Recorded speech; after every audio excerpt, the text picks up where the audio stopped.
Now, today's topic is fungal infections of the respiratory tract.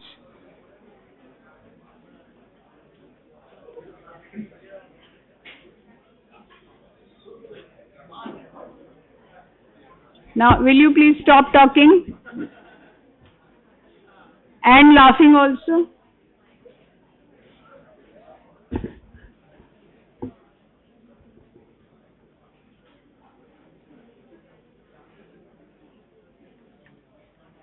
रचना थोड़ा उधर चल जा, just don't.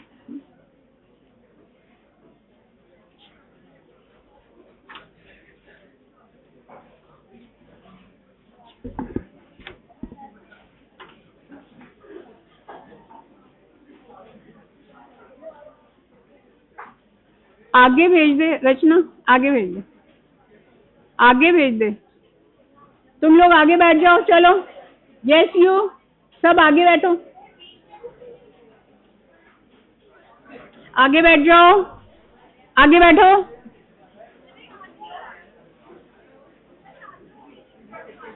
This is so strange.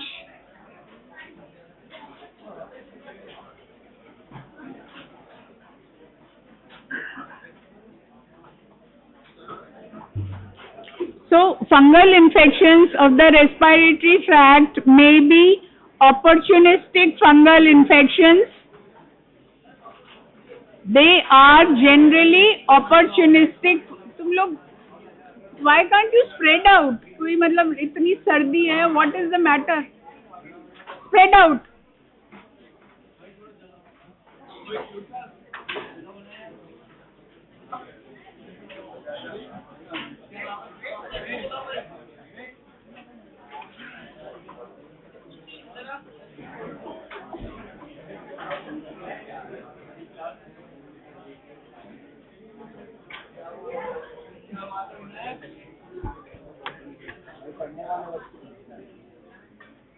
Vinayak, हैं? Get up. अब बहुत हो गया तुम लोगों का इतनी देर से. I'm just waiting for last 5 minutes. What are you thinking? What is happening here?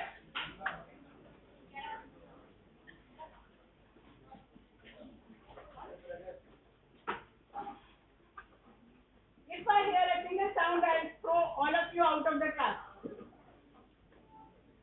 It's enough now.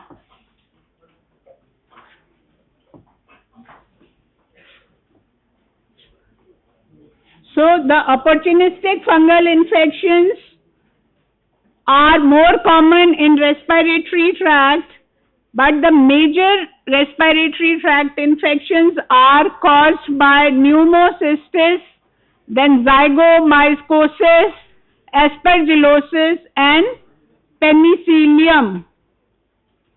The fungi causing systemic mycosis are generally blastomyces, histoplasma, paracoccidioides, then coccidioides, and yeast, generally the Cryptococcus neoformans. So now we'll talk about pneumocystis. This taxonomy or name of the pneumocystis has been changed in 2002. Plus, first it was considered to be a protozoan, which is a parasite, and now it has been included in fungus because of its nucleic acid sequence.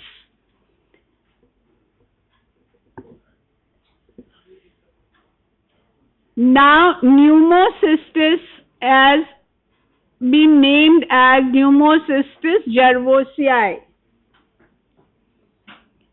This exists in cyst and trophozoid forms. Because it was a cyst and a trophozoid form was seen. Yes, you, green shirt, get up. And you.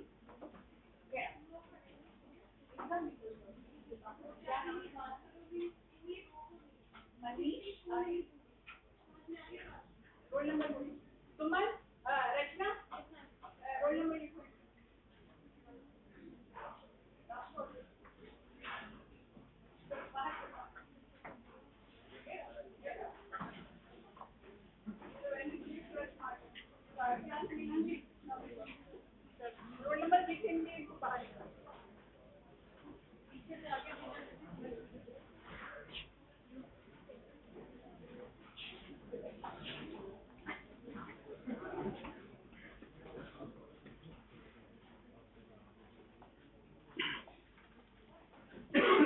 So pneumocystis exists in the cyst and trophozoite form, which goes in favor of,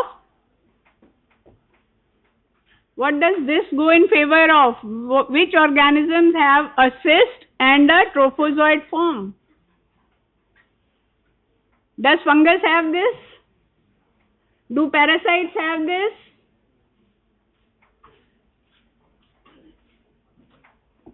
Can anyone tell if parasites have a cyst and a trophozoite form?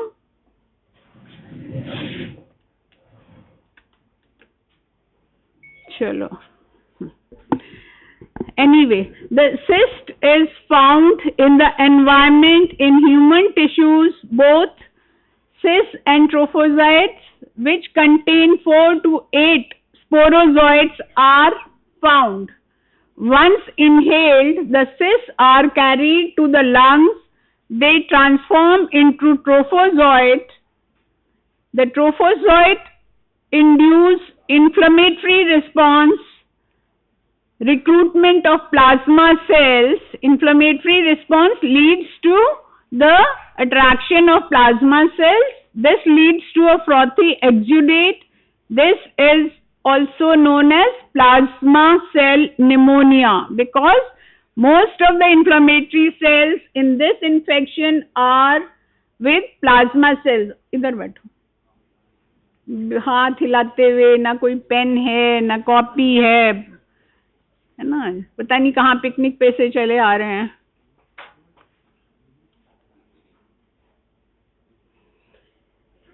Histopathological examination of the lung tissue reveals cyst form. The GMS staining demonstrates the cysts of pneumocystis. They are crushed ping pong ball in appearance. Ping pong balls are generally round, but this one gives a crushed appearance, as you can see in the picture there. And they have a green background because it is done with GMS staining. Radiological picture shows classical finding of bilateral diffuse infiltrates, as you can see there. In the CT of the lung, no please, get out. Ground glass opacities are seen at the early stage in CT, and atypical manifestations are nodular densities and cavitary lesions. Cavities are formed because of this fungus in the lungs. इनको निकाल दो बाहर. Get out. Pneumocystis is a organism which you cannot cultivate, and no serological tests are available for this. This row, second row, get out.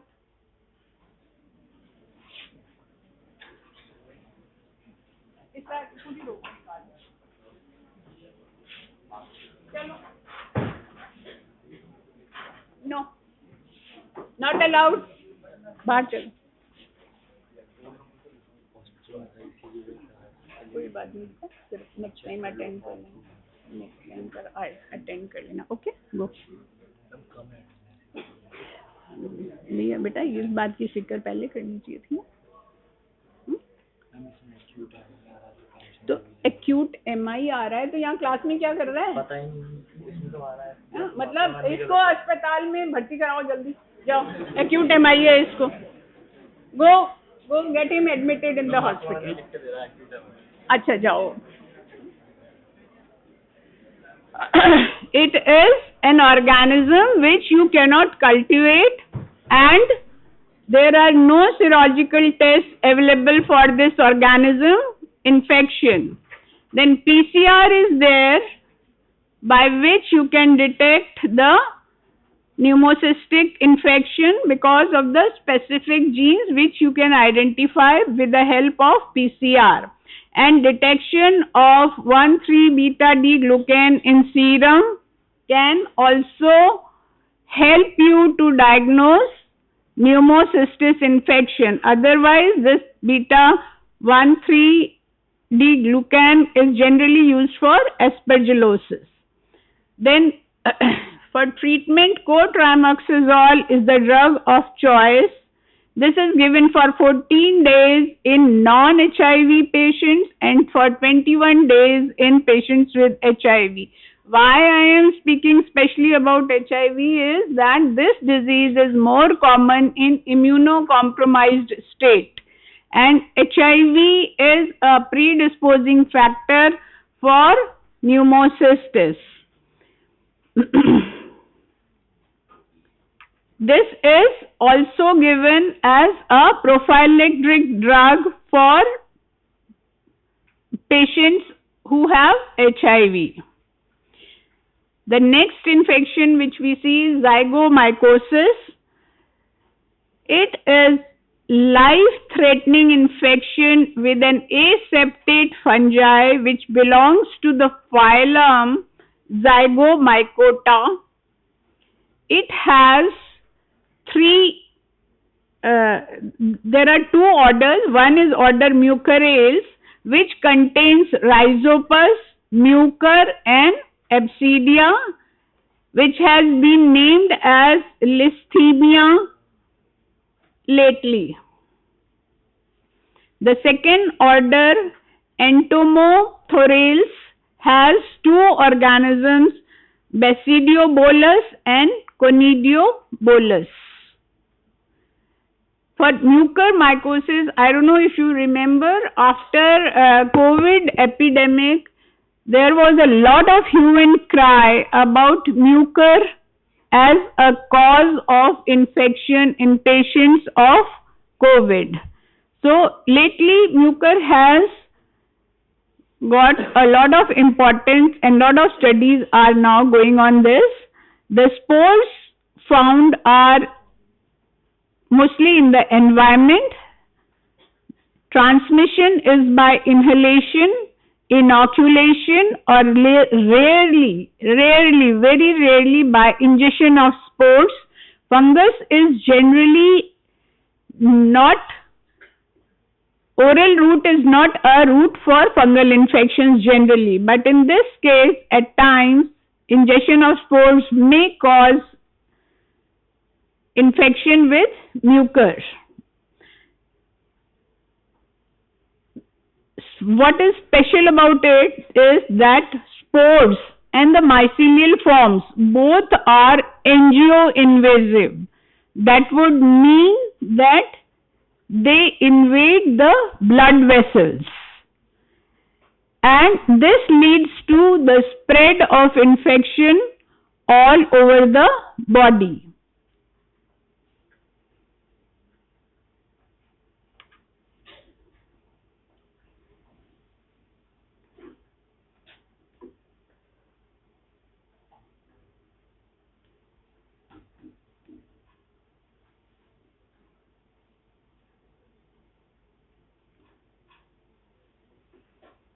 Now, the predisposing factors.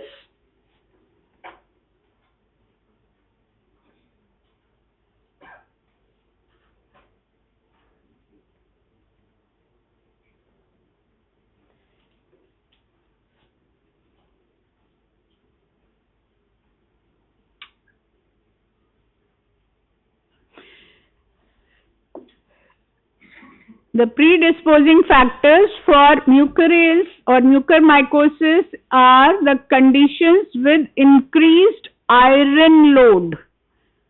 So those people who are having excessive iron, folic acid, etc., they are predisposed to infection with mucor. Then diabetic ketoacidosis, end-stage renal disease, iron therapy, and defects in phagocyte functions. The clinical manifestations of mucormycosis are rhinocerebral. This is the most common form. Orbital cellulitis, proptosis, and vision loss is seen when there is infection in the eyes or the brain. Then pulmonary mucormycosis is generally seen in patients with leukemia. Then cutaneous mucormycosis is also seen in some cases. Gastrointestinal mucormycosis leads to necrotizing enterocolitis. Enterocolitis would mean that the infection is in the intestine as well as the colon, large and small intestines both. Then disseminated mucormycosis is also seen because they have the property of angioinvasion. So this can lead to infection in the brain, and other miscellaneous forms of infection are seen. In histopathological staining, which is generally methenamine silver stain, for the tissue biopsies, they show broad aseptate hyaline hyphae with wide angle branching. The angle of branching is not acute or right angle, it's a broad angle. On culture, at 25 degrees centigrade on Sebrot's dextrose agar, cottony woolly colonies with tube filling the growth are seen. Generally, they are also called lid lifters because the tube itself becomes full of the growth. Rhizopus colonies become brown later on due to sporulation giving rise to salt and pepper appearance. You can appreciate in the first tube it's rhizopus which is showing the salt and pepper appearance, and the second tube shows mucor which is cottony woolly in appearance. Then on the microscope, if you prepare a lactophenol cotton blue mount, broad aseptate hyaline hyphae are seen which have sporangiophores, sporangium and sporangiospores. The rhizoids, which is the name given to the roots of this fungus, they are seen arising from the hyphae. In Rhizopus, the genera Rhizopus, these rhizoids are present at the nodes, whereas in Absidia they are internodal hyphae between the two nodes, and in mucor they are absent. Rhizoids are absent. So here you can appreciate the sporangio. In the lactophenol blue I told you there are sporangiophores. You can see the branch is the sporangiophore, then on top is the sporangium, and in the sporangium are the spores. Here you can see the rhizoids. In Rhizopus they are nodal at the node where the sporangiophores are appearing. In Absidia they are in between the nodes, whereas in mucor they are absent. Treatment is amphotericin B. Then at times surgical removal can also be done of the abscess formed by this fungus. In this, subcutaneous lesions are produced by members of the order Entomophorees. It may lead to visceral involvement also. Generally, in the immunocompromised patients, they can lead to abdominal involvement.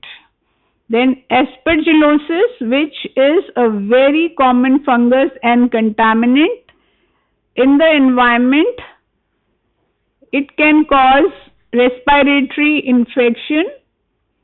which can be invasive and allergic disease, and otherwise localized disease also. There are almost 35 pathogenic and allergic species of Aspergillus, but three of them are important: Aspergillus fumigatus, Aspergillus flavus, and Aspergillus niger.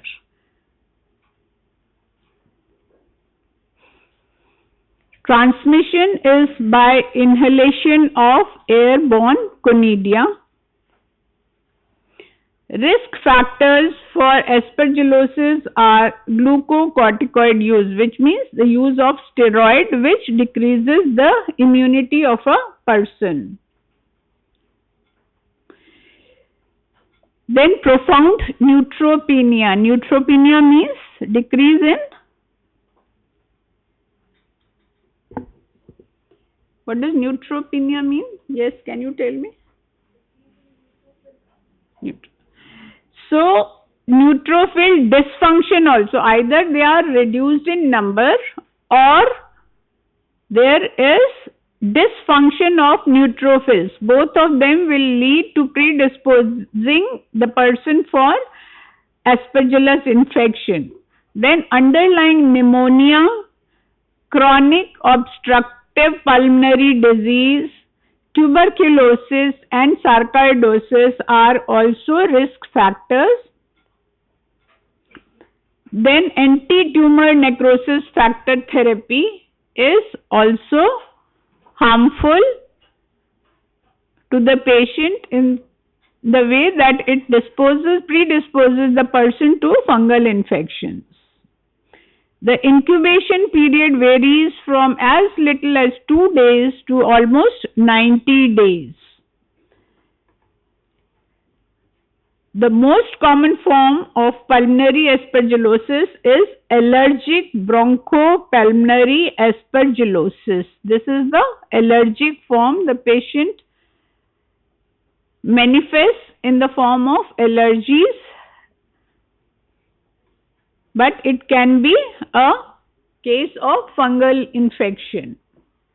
There can be severe bronchial asthma.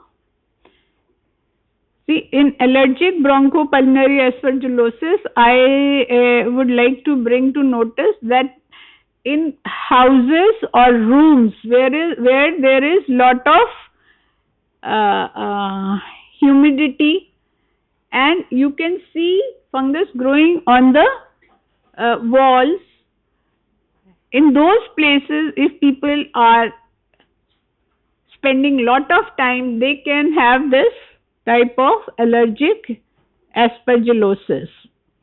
Then there is aspergilloma, which is a ball of fungus formed in the cavity in the lung. The cavity may be formed because of tuberculosis or sarcoidosis or for any other reason. If there is a cavity in the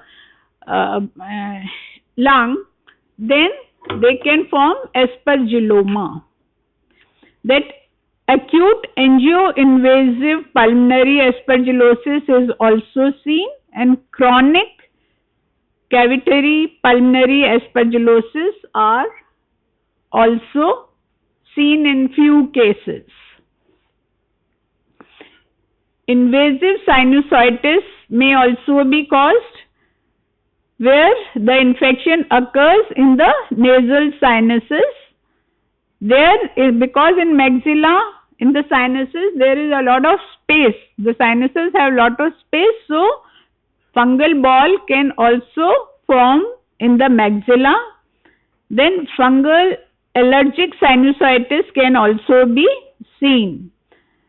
Cardiac aspergillosis can be in the form of endocarditis and pericarditis. Cerebral aspergillosis, which means infection with aspergillus in the brain, can cause abscess. There can be hemorrhagic infarction and even meningitis. In eyes, it can lead to keratitis and endophthalmitis. In ear, it can be otitis externa. Cutaneous aspergillosis is also seen, nail bed infection and mycotoxicosis, which means the aspergillus itself is not causing the disease. The toxins produced by the fungus causes mycotoxicosis. The specimens are sputum and tissue biopsies which should be collected in sterile containers. They can be put in KOH, potassium hydroxide, which is 10% generally for the tissues and 20 to 40% for hard tissues like nails, etc. But since we are talking about respiratory diseases, this is 10%. Then histopathological staining of the specimen is done, where you can see narrow septate hyaline hyphae with acute angle branching. What did we see in zygomycosis? They were broad aseptate hyaline hyphae with broad angles. Here we are seeing narrow septate hyaline hyphae with acute angle branching. The culture can be done on SDA, that is Abroad's dextrose agar, at 25 degrees centigrade. They show good growth, and species identification is done with the help of microscopy. The three species which I told you were Aspergillus niger, flavus and fumigator. So these can be differentiated by microscopy. These are the differences in the three species, and this is how you see them in the microscope.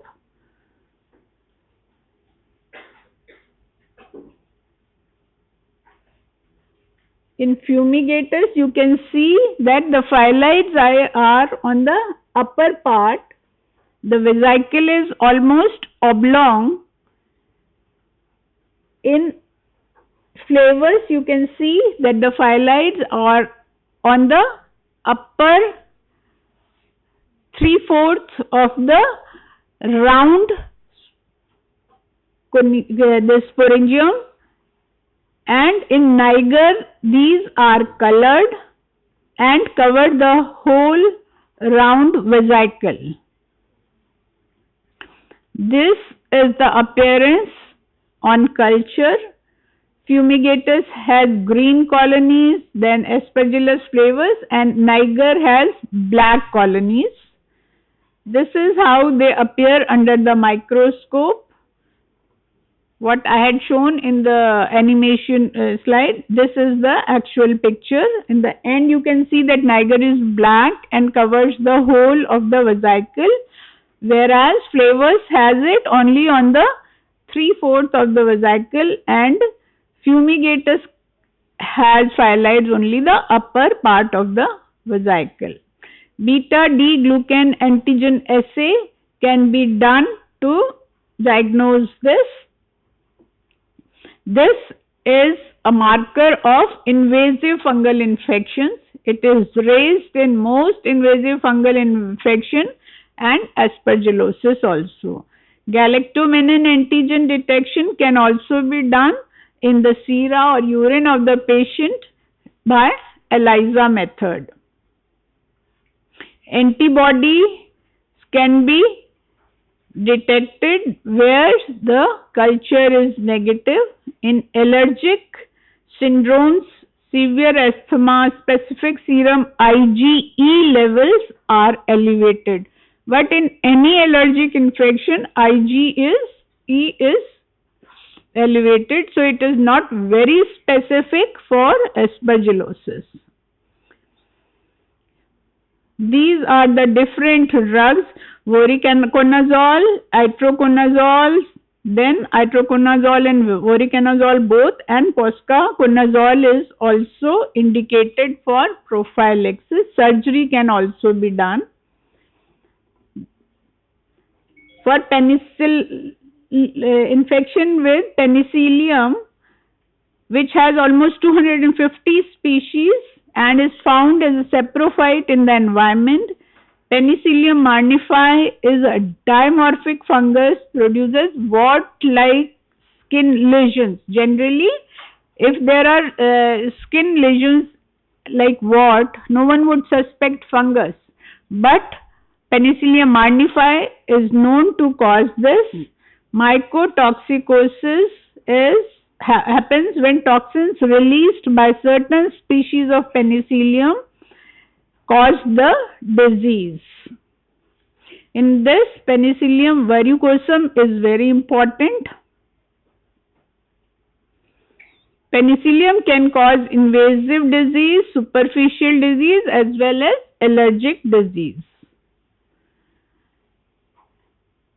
Penicillium marnifi is a dimorphic fungus. Dimorphic means where the fungus can be in the yeast form as well as in the mold form.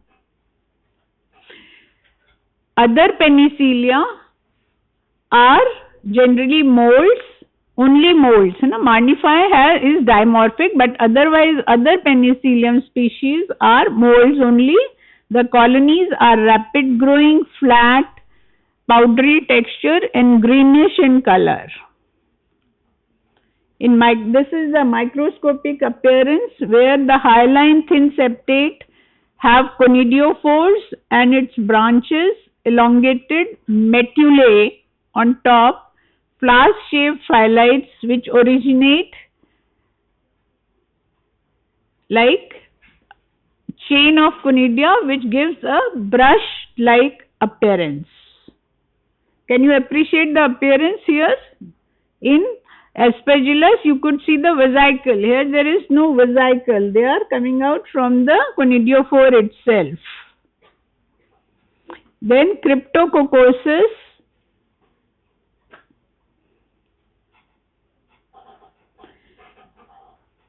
This is a capsulated yeast which causes meningitis generally in HIV infected individuals.